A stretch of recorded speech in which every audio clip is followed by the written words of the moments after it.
نحمده ونصلي على رسوله الكريم أما بعد فأعوذ بالله من الشيطان الرجيم بسم الله الرحمن الرحيم رب اشرح لي صدري ويسر لي أمري واحلل عقدة من لساني يفقهوا قولي سورة البروج مکیۃ۔ سورة البروج، بروج برج کی جمع ہے، مکی صورت ہے، ایک رکوع ہے اور اس کی 22 آیات ہیں۔ روایات میں آتا ہے نبی اکرم صلی اللہ علیہ وسلم عصر کی نماز میں البروج اور الطارق پڑھتے تھے۔ شروع ہوتی ہے بسم اللہ الرحمن الرحیم والسماء ذات البروج، قسم ہے مضبوط قلعوں والے آسمان کی۔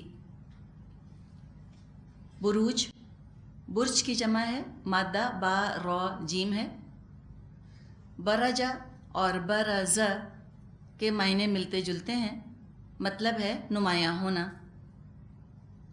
پرانے زمانے میں قلعے بناتے تھے اور ان کی حفاظت کے لیے برجیاں بنائی جاتی تھیں جو کہ دور ہی سے بہت نمایاں ہوتی تھیں، تو آسمان کو برج والا کہا گیا۔ اللہ نے یہاں بھی حفاظتی انتظامات کیے ہوئے ہیں آسمانوں میں، تاکہ شیطان آسمانوں کی طرف جا کر اور کوئی خبریں لے کے نہ اڑ سکیں، کوئی بات وہاں سے چرا نہ سکیں جو فرشتے لے کر اتر رہے ہوتے ہیں۔ تو اشارہ ہے کہ آسمانوں میں ایک حفاظت کا مستحکم نظام، فورٹیفیکیشن موجود ہے، آسمان میں قلعہ بندیاں ہیں۔ سورہ حجر آیت نمبر 18 میں بھی اللہ تعالیٰ نے فرمایا ہے کہ وَلَقَدْ جَعَلْنَا فِي السَّمَاءِ بُرُوجًا وَزَيَّنَّاهَا لِلنَّاظِرِينَ وَحَفِظْنَاهَا مِنْ كُلِّ شَيْطَانٍ رَجِيمٍ إِلَّا مَنِ اسْتَرَقَ السَّمْعَ فَأَتْبَعَهُ شِهَابٌ مُبِينٌ، کہ آسمان میں ہم نے بہت مضبوط قلعے بنائے، ان کو دیکھنے والوں کے لیے آراستہ کیا اور ہر شیطان مردود سے ان کو محفوظ کر دیا۔ کوئی شیطان اس میں راہ پا نہیں سکتا سوائے یہ کہ کچھ بات چرانے کی کوشش کرے تو ایک روشن شعلہ اس کا پیچھا کرتا ہے۔ تو آسمان برجوں والا ہے، اس کی قسم کھائی جا رہی ہے، گواہ کے طور پہ اس کو پیش کیا گیا۔ والیوم الموعود، اور اس دن کی قسم جس کا وعدہ کیا گیا ہے۔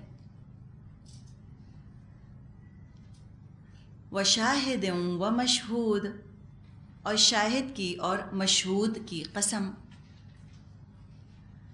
ابھی جو آسمان برجوں والا ہے، یہ حفاظت قیامت کے دن تک ہے۔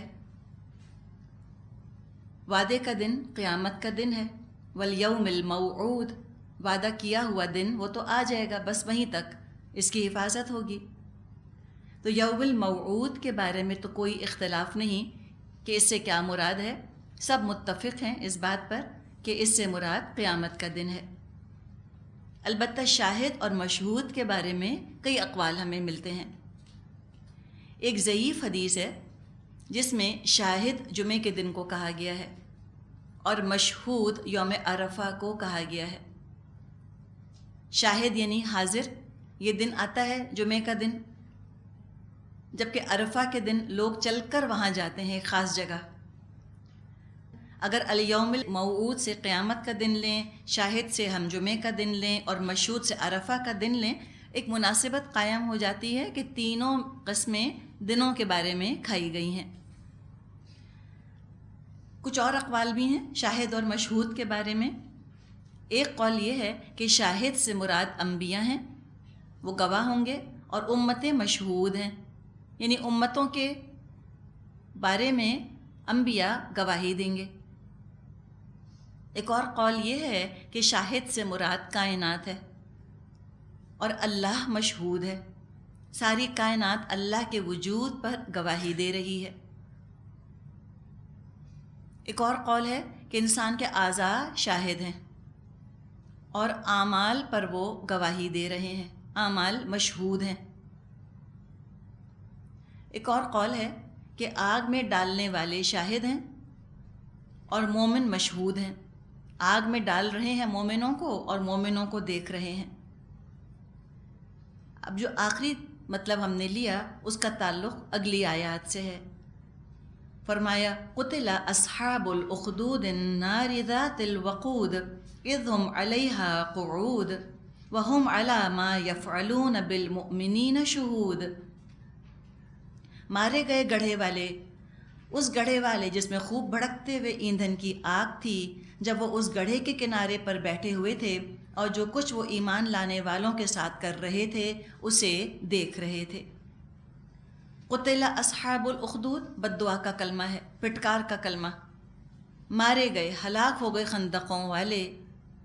ایسی آگ بھڑکائی انہوں نے کہ وہ کوئی معمولی آگ نہ تھی، بڑی بڑی ٹرنچز کھودیں، بڑی بڑی خندقیں کھودیں اور اس میں وقود بھرا، ایندھن بھرا، فیول بھرا، اور اس کے اندر مومنوں کو پھینک دیا اور ان کا تماشا دیکھ رہے تھے اور انجوائے کر رہے تھے۔ یہاں پر تاریخی واقعات کی طرف اشارہ کیا جا رہا ہے کہ کیسے کفار نے گڑھے کھود کھود کر ایمان والوں کو اس میں پھینکا ہے۔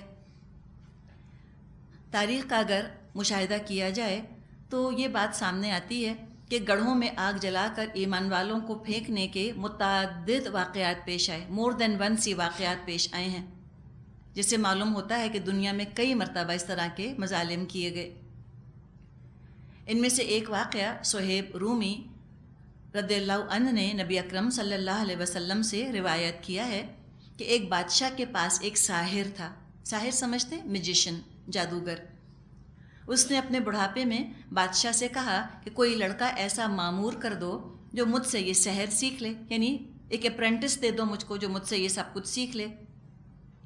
بادشاہ نے ایک لڑکے کو مقرر کر دیا، مگر وہ لڑکا ساحر کے پاس آتے جاتے ایک راہب سے بھی جو غالباً عیسیٰ علیہ السلام کا پیروکار تھا اس سے ملنے لگا اور اس کی باتوں سے متاثر ہو کر ایمان لے آیا، حتیٰ کہ اس کی تربیت سے صاحب کرامت ہو گیا، اندھوں کو بینا اور کوڑیوں کو درست کرنے لگا۔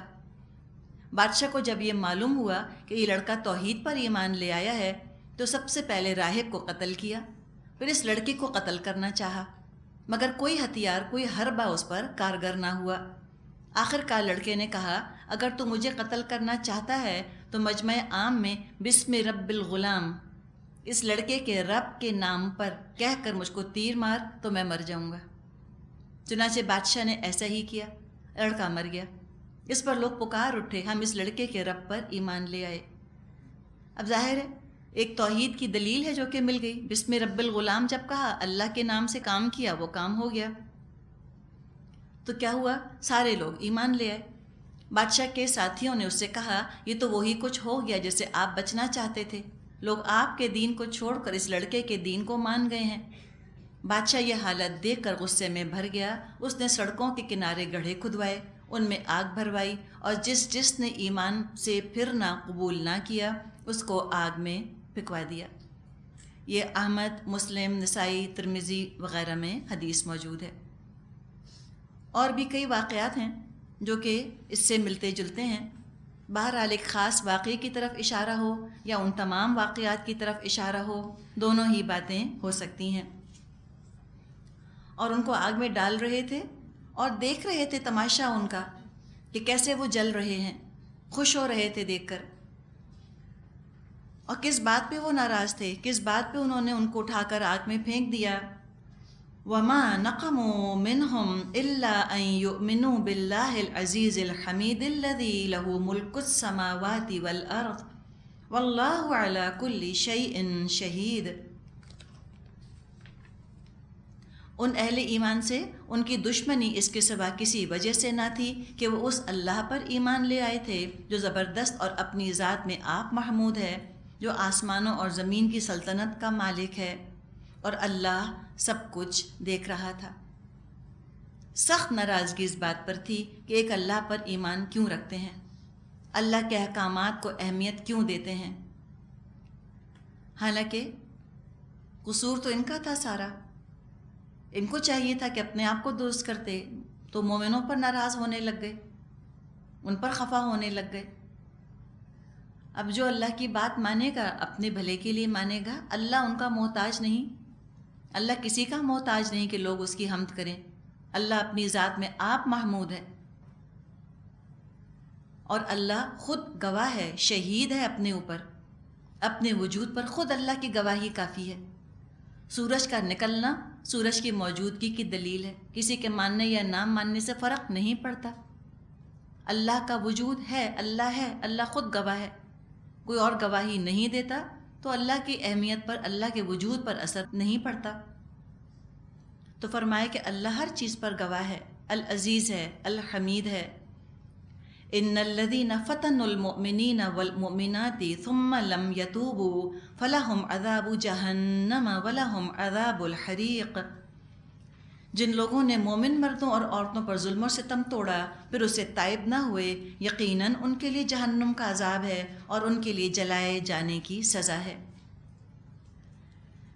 تو پچھلے واقعات کی طرف بھی اشارہ ہے، اور جب یہ آیات نازل ہوئیں اور مکے میں جو ظلم اور ستم مسلمانوں پر توڑا جا رہا تھا تو ان ظلم کرنے والوں کے لیے بھی وارننگ ہے۔